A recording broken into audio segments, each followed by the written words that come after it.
Olá, meu nome é Alexandre, seja bem-vindo ao programa de divulgação científica através de vídeos na internet. Eu vou falar sobre uma pesquisa recente que saiu sobre o extremo sul da Mata Atlântica, que é muito importante para a gente ver a Mata Atlântica de outra maneira, para a gente conhecer ela melhor e para a gente andar na direção de fazer um uso melhor dos recursos naturais da natureza brasileira, né? Para fazer isso a gente precisa conhecer muito bem essa natureza. Então, como vocês sabem, a Mata Atlântica é uma enorme rede de florestas que se estende de norte a sul do Brasil. A Mata Atlântica é um dos centros de biodiversidade do planeta Terra. Segundo um artigo científico publicado, existem alguns centros de biodiversidade. A Mata Atlântica é um dos principais, chamados hotspots de biodiversidade do planeta Terra. Ela abriga um número enorme mesmo de espécies de animais, plantas, fungos e bactérias que são únicos no mundo. Agora, a Mata Atlântica não é uma floresta só. Ela é feita de vários tipos de florestas diferentes. E no extremo sul da Mata Atlântica existe uma grande área de transição, onde vários tipos de florestas se encontram ali naquela região. Em uma pesquisa recente, 2 cientistas brasileiros fizeram uma análise sobre essa região tão pouco conhecida da natureza brasileira. Eles publicaram esse trabalho nessa revista científica australiana, chamada Austral Ecology. E eles usaram dados de um projeto da maior importância do governo do Rio Grande do Sul, chamado Inventário Florestal Contínuo do Rio Grande do Sul. E foi um esforço de um governo estadual de conhecer a sua biodiversidade. Foi um exemplo mesmo para outros estados brasileiros. Eles reuniram dados de 52 florestas espalhadas numa grande área de 30 mil quilômetros quadrados, pegando o que a gente chama de Serra do Sudeste e Serra Geral, que são essas áreas pintadas aqui nesse mapa. Reunindo esses dados, foram estudadas no total um número incrível de 42.571 árvores espalhadas por essa enorme região. É realmente uma base de dados incrível mesmo. E reunindo essas árvores, havia entre elas 269 espécies diferentes, das mais variadas tipos de árvores que você pode imaginar, e estavam incluídas ali. Essas florestas são marcadas por uma variação de chuvas que pega mais a região norte ali do estado, e então você tem uma variação de chuvas de áreas bem mais chuvosas para áreas menos chuvosas, e também uma variação de temperatura aqui que vocês podem ver, de áreas bem mais frias em azul, aqui à direita, que faz bastante frio no inverno, até áreas bem mais quentes, são as áreas verdes, né, que faz bastante calor no verão. Aqui no alto da serra pode fazer temperaturas negativas no inverno, tem muita geada, às vezes tem até neve. E nessas áreas mais baixas, aqui verde escuro e verde claro, frequentemente no verão chega a ter 40 graus, 38 graus, então a diferença pode ser grande mesmo. Conhecer como essas espécies de árvores se distribuem nesse espaço vai ajudar a entender essa ecologia delas, né? Os cientistas imaginaram como se cada espécie de árvore fosse uma bolinha de uma cor diferente. Será que as espécies estão distribuídas ao acaso nesse espaço, nessa região? Se estiverem distribuídas ao acaso, significa que para elas as mudanças que existem naquele ambiente não têm importância, né? Como, por exemplo, essas mudanças de altitude, de temperatura, de umidade, as chuvas, a presença dos rios e tudo mais. Agora, se as espécies não estiverem distribuídas ao acaso, significa que essas árvores têm preferências por certos ambientes. Cada árvore diferente, cada espécie de árvore tem uma preferência. Por exemplo, umas pelo frio, outras pelo calor, umas por mais chuva, outras por menos chuvas. Aí, nesse caso, como se elas fossem bolinhas coloridas, não estariam distribuídas ao acaso, formariam desenhos, padrões que a gente pode reconhecer esses padrões.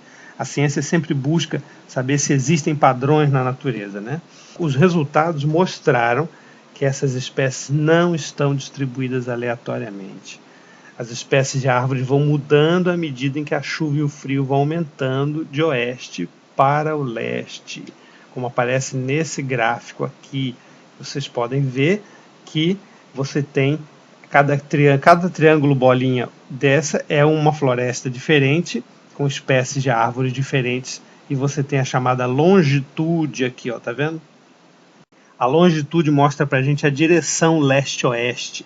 E o clima, tá vendo aqui? Então essas setinhas verdes mostram que características do ambiente, como o clima, a longitude, fazem com que espécies de árvores diferentes apareçam em lugares diferentes da paisagem.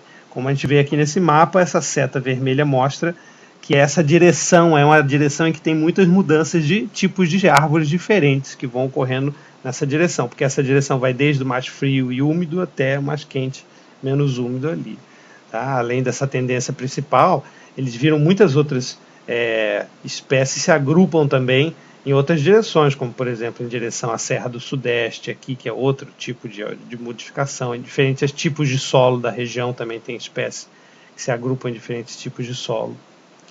Então, essa análise foi completada por uma chamada análise de agrupamentos, que revelou que a gente pode agrupar estatisticamente todas aquelas 269 espécies de árvores em 4 tipos de florestas.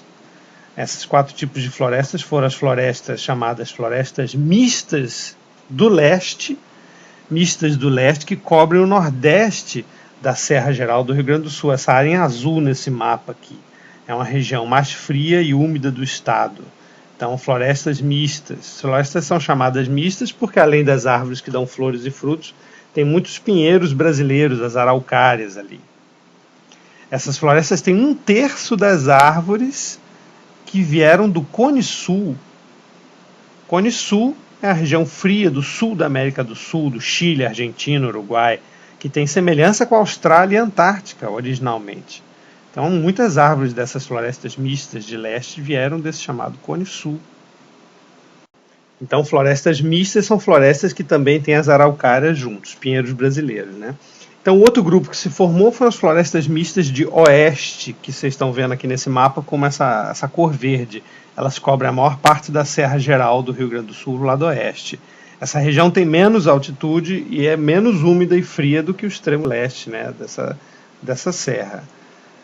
As florestas, por outro lado, você tem outro grupo chamado florestas sazonais, que ocupam as áreas baixas que contornam a Serra Geral. Você está vendo aqui em amarelo nesse mapa, né? Elas vivem muito mais calor no verão e não sofrem tanto frio no inverno. Então, outras espécies de árvores. Elas ocupam aqui as chamadas bacias dos rios Uruguai e Guaíba. O rio Uruguai faz a divisa com a Argentina. O rio Guaíba passa aqui embaixo, perto de Porto Alegre. Em alguns anos ocorrem secas e muitas árvores perdem as folhas nessas florestas. Já as florestas, o 4º tipo, né, foram as chamadas, a gente chamou de florestas úmidas, cobrem o litoral norte aqui do estado do Rio Grande do Sul. Está em vermelho aqui, laranja forte nesse mapa, você vê bem perto do litoral, mais para o norte. Apesar de estar junto dessa área azul, a diferença de altitude é grande, porque essa área azul está no alto da serra, 800, 900 metros, essa área vermelha está no nível do mar, perto da praia, aqui no 0 metros, tem uma serra aqui. Então, aqui tem muito calor, também tem muita chuva, e muitas espécies típicas da Mata Atlântica do Sudeste do Brasil aparecem ali, como palmito, né? Palmito jussara, né? Então, tirando as agora, tem outra coisa interessante, é que tirando as florestas mistas de leste, do alto, do frio da serra, que tem 1/3 das árvores que vieram do Cone Sul, os outros 3 tipos florestais são dominados por espécies de ampla distribuição geográfica, tanto de espécies de origem mais amazônica, quanto atlântica, quanto do Cone Sul, às vezes de todas elas juntas. Então a gente pode dizer que a maioria das espécies de árvores do sul da Mata Atlântica tem ampla distribuição geográfica, ocorre no Brasil, desde o Nordeste até o Sudeste, muitas vezes até a Argentina, Chile, às vezes a Amazônia, Mato Grosso. Então são espécies generalistas, né, que toleram muitas condições diferentes. Essa análise ela foi interessante porque ela colocou num novo contexto a hipótese que foi feita pelo botânico Balduino Rambo nos anos 50, de que as florestas da serra, do alto da Serra Gaúcha teriam uma origem andina, seriam espécies que seriam remanescentes ou vindas lá dos Andes frios. E ele percebeu isso analisando as espécies, mas essa hipótese nunca tinha sido realmente testada e analisada. Então, na verdade, não é que as espécies são dos Andes. Tem 1/3, 30% das árvores que vem da Argentina, Chile. Então isso recoloca numa nova luz essa hipótese. Algumas espécies de árvores foram mais típicas de cada um desses 4 tipos florestais e podem então ser usadas como indicadoras para a gente saber que tipo florestal a gente está. Se você entrar numa determinada floresta no Rio Grande do Sul, você não tiver certeza, você pode usar essa lista de espécies como indicadoras de qual dos tipos você está. Fora isso, é importante saber que a forma como a gente vê a Mata Atlântica fica modificada, porque agora a gente tem uma visão muito mais detalhada, né, dos tipos florestais, das origens e tal. Tem consequências para a conservação, porque significa que nós brasileiros deveríamos tentar conservar na forma de reservas cada um desses 4 tipos florestais diferentes. Deveria ter um planejamento de haver reservas para conservar pelo menos 10% da área de cada um desses tipos florestais. E também tem uma consequência para a classificação da vegetação brasileira, porque o governo brasileiro, através do IBGE, ele estudou muito a vegetação brasileira, publicou em 1991 um mapa, né, da vegetação brasileira, muito bom, muito bem feito, mas que não leva em conta essas diferenças estatísticas, que são análises muito mais modernas, recentes. Então, fica aí uma sugestão para que o IBGE reconsidere essa classificação, levando em conta esses resultados. Foi feita uma análise parecida com essa para o sudeste do Brasil, né, Minas Gerais, Rio, São Paulo, Espírito Santo, no ano 2000, e existe uma outra análise para o Nordeste, então o IBGE já poderia começar a incorporar esses resultados aí mais científicos na sua classificação.